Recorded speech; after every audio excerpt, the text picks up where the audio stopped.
Ladies and gentlemen, boys and girls, welcome to my channel. And let me once again tell you, I'm talking about Together for Sustainability. Let's go ahead and talk about SDG4, which is quality education.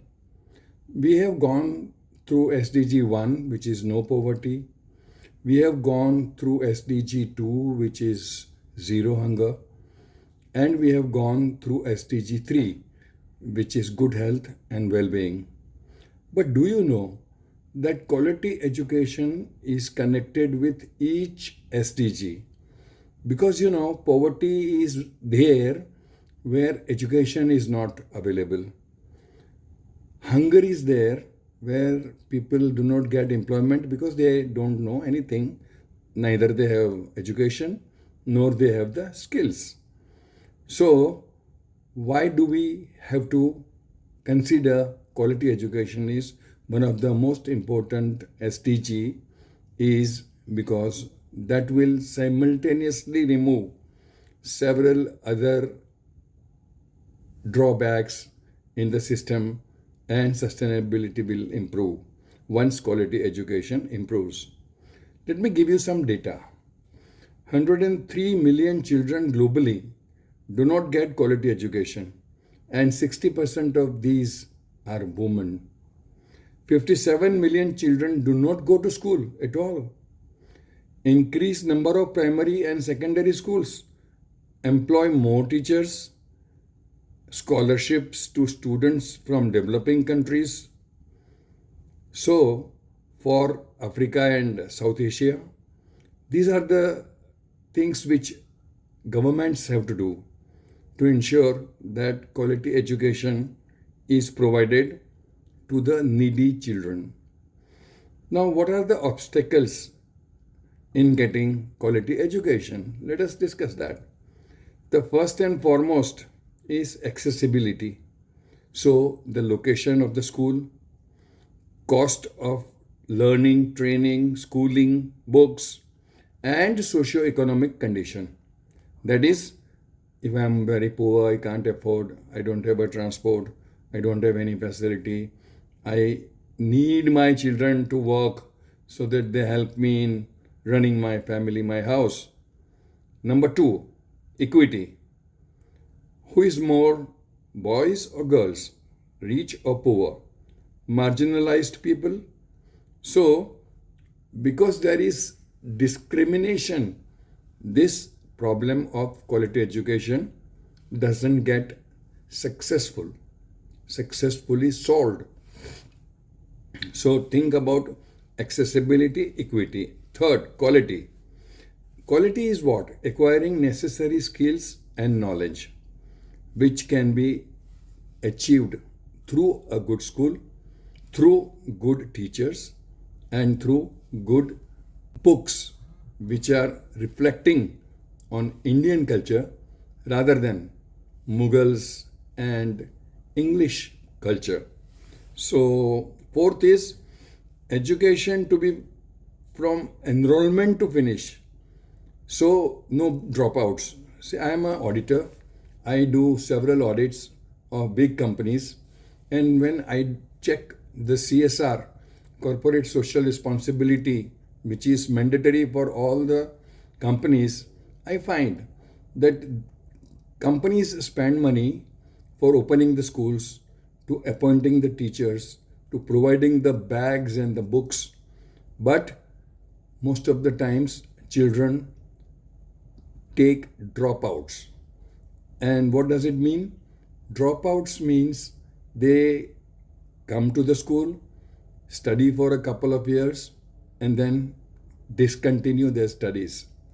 Maybe because of family pressure, maybe because the girl child is asked by the family to be at home and work and help the others. So these are the drawbacks. And last but not the least, the pandemic has really impacted quality education like anything. Like it was a disaster. And this pandemic has caused a lot of dropouts, closure of schools, children wandering everywhere for getting money, and so many other things.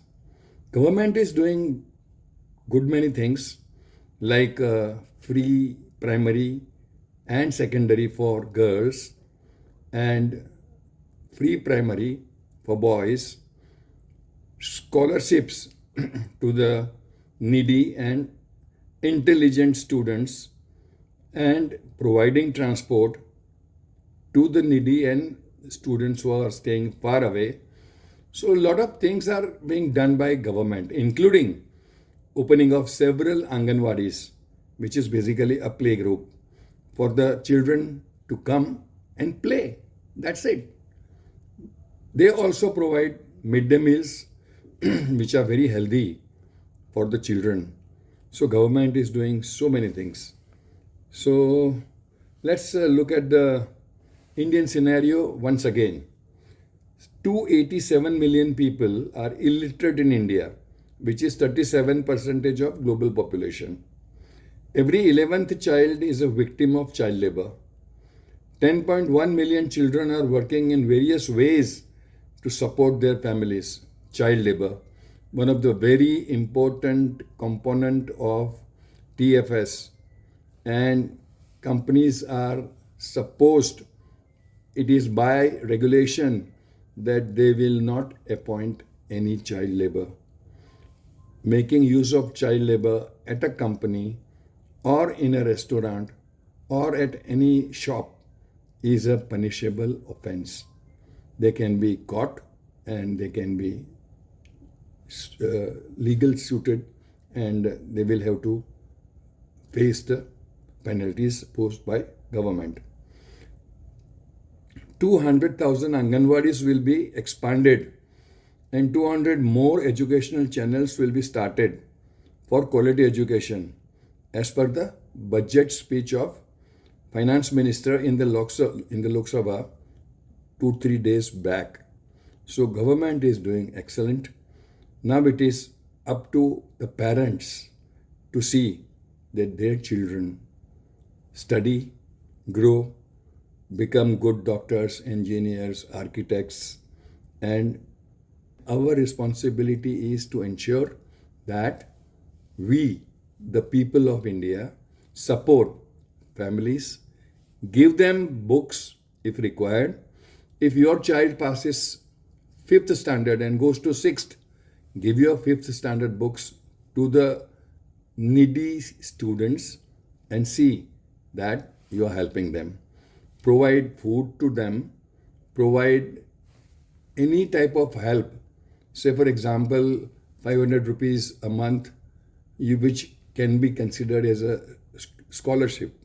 So let all of us come together and support this initiative and ensure that there is a quality education available in India for the needy students, and that is the requirement of goal SDG 4. So that we keep on spreading awareness on SDGs, climate change, global warming, and better life. Thank you.